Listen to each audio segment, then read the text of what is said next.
Hey, you guys. All right, well, we're doing things a little differently now. We do it on the computer, okay?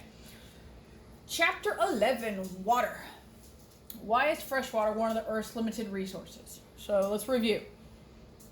Planet Earth, 75% of the planet is covered in water. However, of that 75%, let's say, only 3% is fresh water, right? 72% is salt water. And of that 3% that's fresh water, do you remember what percent is actually in liquid water form? Hopefully you said 1%, and that would be correct. The other 2% are where, you guys? Hopefully you said frozen-ish at the North and South Pole, in the Arctic and the Antarctic, slowly melting. And why is that a problem? Because if it's melting, it's becoming liquid again, right? Problem is it's melting and mixing with the salt water surrounding it. So that fresh water is becoming salt water. So, there are two kinds of water. Fresh water and salt water. Okay? The water cycle, we've studied this many times. We're going to look at it again. Circulation that allows water to be a renewable resource. Okay, see slide 1. Whoop.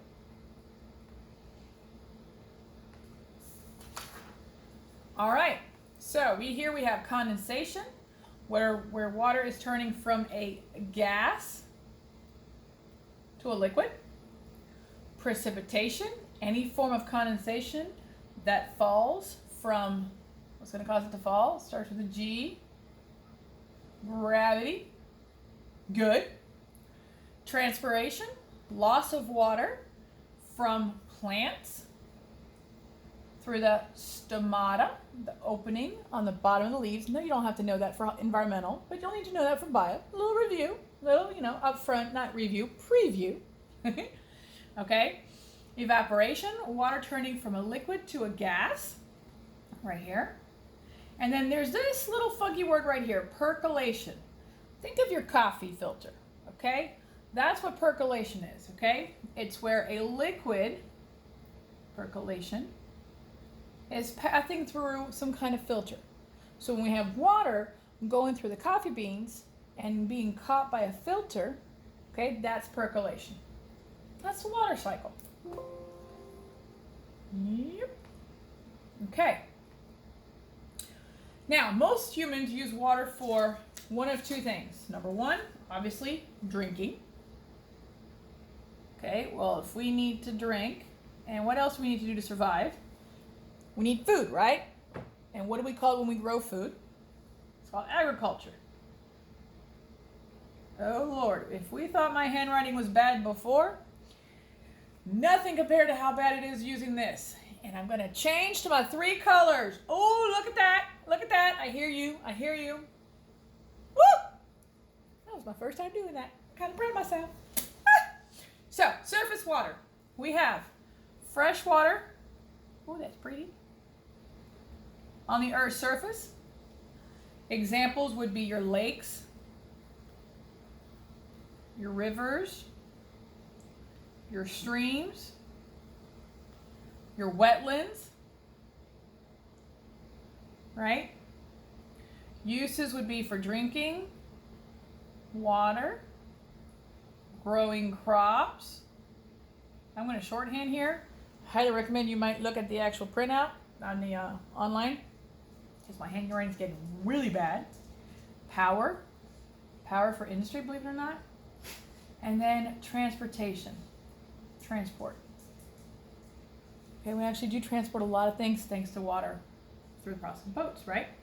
So, global water distribution, 71% of the Earth is water. Oh, a little too much. Okay. 3% is fresh water. If you're wondering what the clicking sound is behind me, it is my dog, who apparently has decided to, in this moment, eat.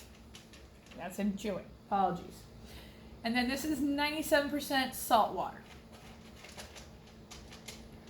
But of that 3% fresh water, 77% are icebergs.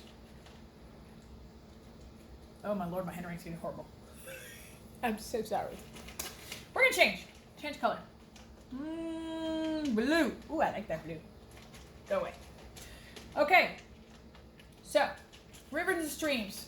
Streams and rivers move across land, forming a flowing network of water. Huge example of that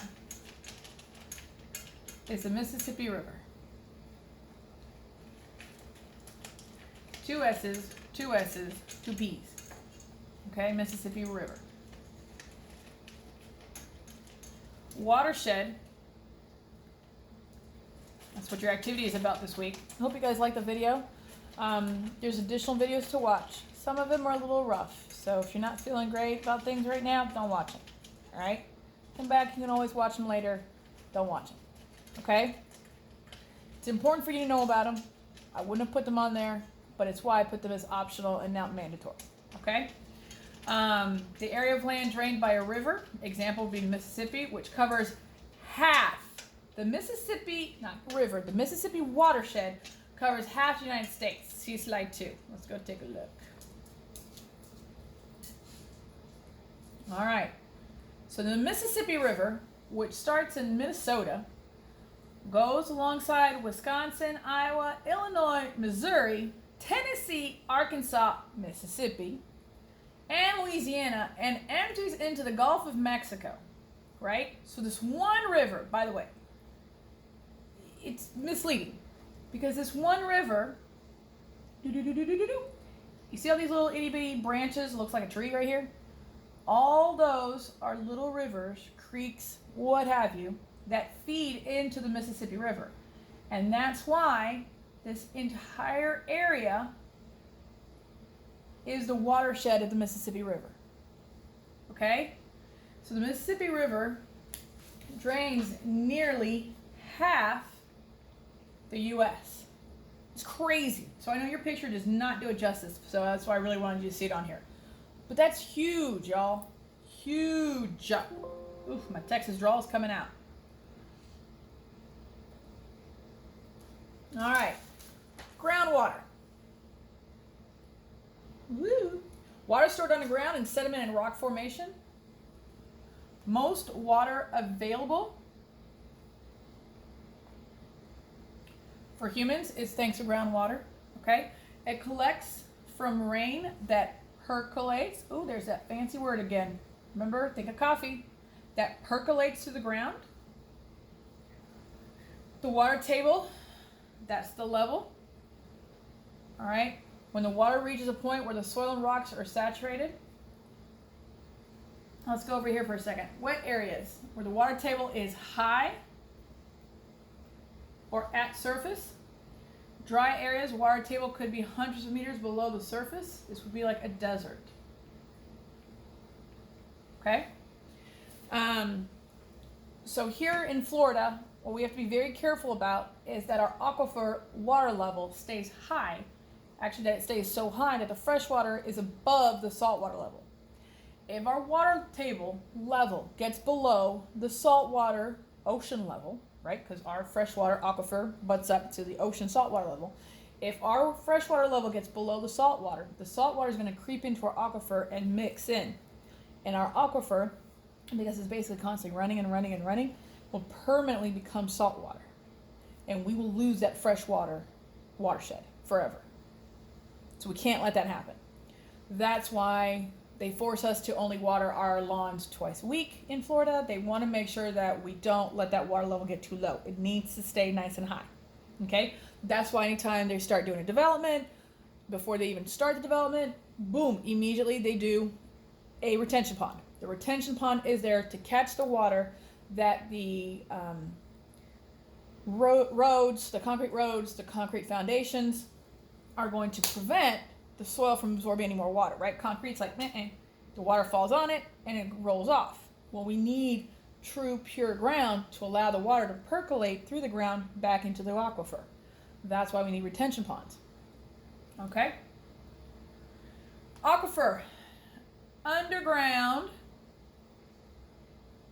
formation where groundwater accumulates. Aquifers usually form in permeable rocks, right? Permeable, you allow things through, right? Impermeable, nothing gets through. So permeable, you want things to get through, especially water. Okay, soil or rocks that allow water to flow through it. Permeable. That is a really good word to know for biology, right? Look into next year when I have my babies back. You guys will all hopefully be back with me if you're willing to put up with me again in bio. I hope. Porosity, the amount of space between the rock particles. Okay, so let's talk about our soil. We got a lot of sand here, right? Not surprising, we're not that far from the beach, so we got a lot of sand. So because we have all that sand, the water goes through and it's able to embed itself and go all the way down in, yeah? So we don't hold water really well, which is a good thing in a way, and it's a bad thing in another. It's a good thing because the water goes through our soil, back into the aquifer, we're good. Bad thing is, it better rain a lot because our poor plants aren't going to get enough water. Hence why we tend to have fires, because our vegetation tends to get dry when we're in a dry season. Okay? Water is going to go in the pores. All right, so obviously permeable allows things through. The opposite of that does not allow is going to be impermeable. That's your clay, your granite, okay, or granite. Rechargeable zones, slide 3. I'm going to go to that in a second. Area of the Earth's surface where water percolates down into the aquifer. These guys are incredibly environmentally, sensitive.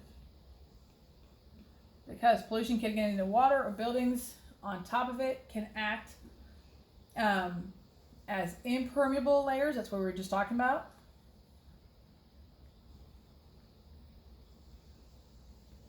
So the aquifer can't recharge, it can't get filled back up. Size of the zone is affected by permeability of the surface above. If you got sand above you, you're good. Water's going to percolate through. If you got nothing but clay, everything's compacted, nice and tight, water can't make it through. It's going to make it impossible for the aquifer to get refilled. Big problem. All right, let's go to slide 3.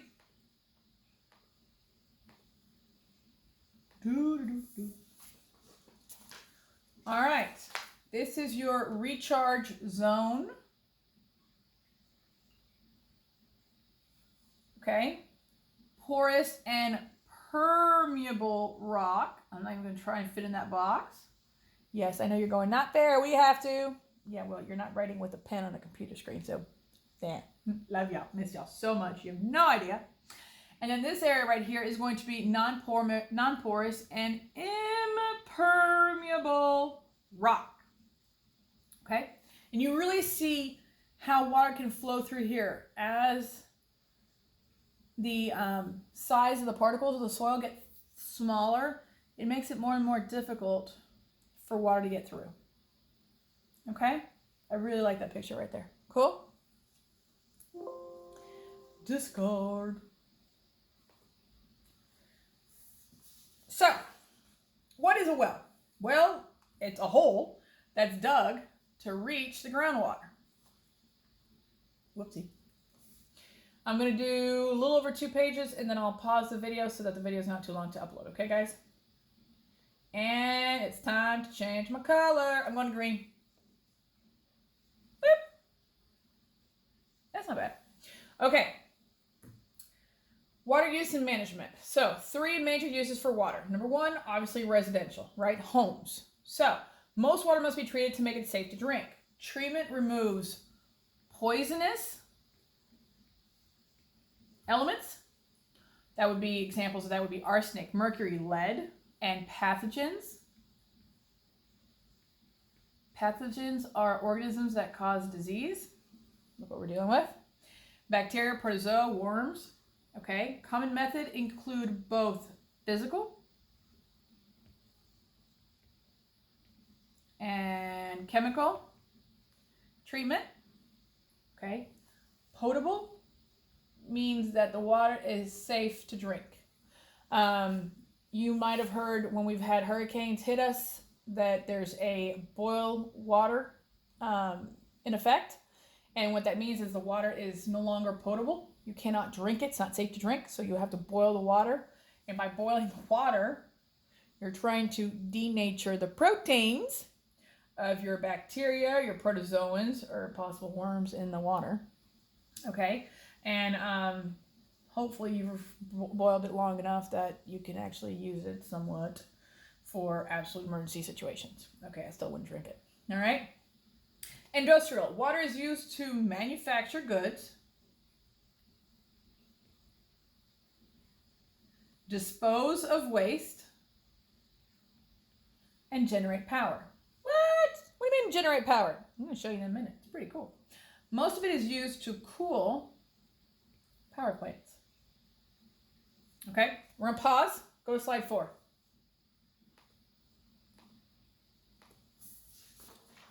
All right. You start looking at water a little differently.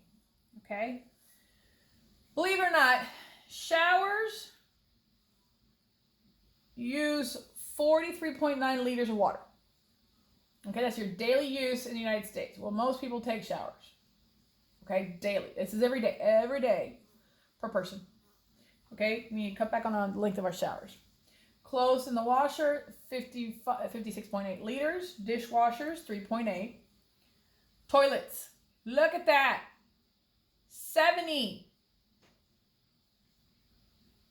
Not quite double, but not too far what we use in showers. 70 liters of water. Bath, 4.5 liters. Leaks. If you've got a leak, fix it. Oh my gosh, you have no idea how quickly that's going to increase your water bill, your parents' water bill. Really seriously, all jokes aside. Keep an eye on your leaks. Faucets, 41.3. Anything else that's domestic. Outdoor total, 381. Indoor total, 286. Total use, 650 liters of water per day per person, just in the good old US of A. Okay? All right, so what's the first thing we do? First, we're going to filter the water. The water source, the source water supply is filtered to remove any kind of large organisms and trash. Then we go through a coagulation system. Aluminum is rapidly mixed into the water and forms sticky globs called flocks. And the bacteria and other impurities will cling to it and they'll settle at the bottom of the tank. Then we'll go through a second filtration system. It'll go through layers of sand, gravel, any kind of hard coal. We'll filter out any remaining impurities. Then we're going to add chlorine to it. Okay? This is all for non-well water. Okay? This is city water. They're going to add chlorine to it. It's added to prevent bacteria from growing in the tank. Okay, sometimes you can smell a little bit of chlorine in the water. Aeration, air is forced through the water to release unwanted gases, which reduces odor and improves the taste. And it's going to go through these additional treatments in some communities. They're going to add fluoride. When you go to the dentist, your dentist might ask you if you have well water or city water. This is why. They want to find out if your water has extra fluoride added to it. Most cities add fluoride to the water because fluoride will actually strengthen your teeth. Maybe added to prevent tooth decay. Sodium compounds or lime may also be added to soften hard water. Treated water is then pumped from storage tanks to homes and businesses. This right here is how we get the water that we use every single day.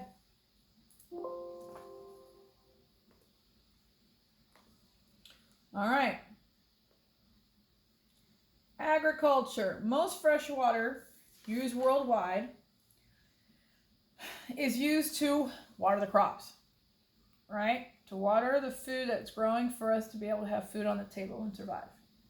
Irrigation is a fancy schmancy word for watering our crops and our lawn. Providing plants with water other than from direct precipitation. Examples, sprinklers, flooding, ditches, canals, you name it, okay? Water management projects, altering the natural flow. Oh, I'm changing color before y'all yell at me. Let's go purple. Ooh, I got sparkly effects. Ooh, I'm gonna have fun with this. Flow of water to make it more useful. Ooh, I like. So, goals. Some of the goals of water management project is to bring in water to make a dry area habitable, creating a reservoir for drinking or recreation, generating electric power. All right, dams. D-A-M. Ooh, D-A-M. Dam, structure built across a river to control the flow of it. Water diversion projects, all or part of a river can be diverted into canals. Whoopsie, diverted into canals. They carry water very far.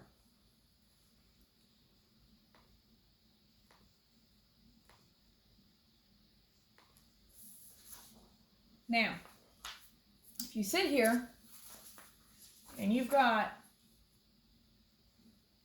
this whole, so to give you an idea, this is right here is the height of the water on the other side of this dam. That's pretty high, okay? And then you limit the flow, which is what caused the water level to get so high on the other side of this right here, this dam. And then you slowly let the water out.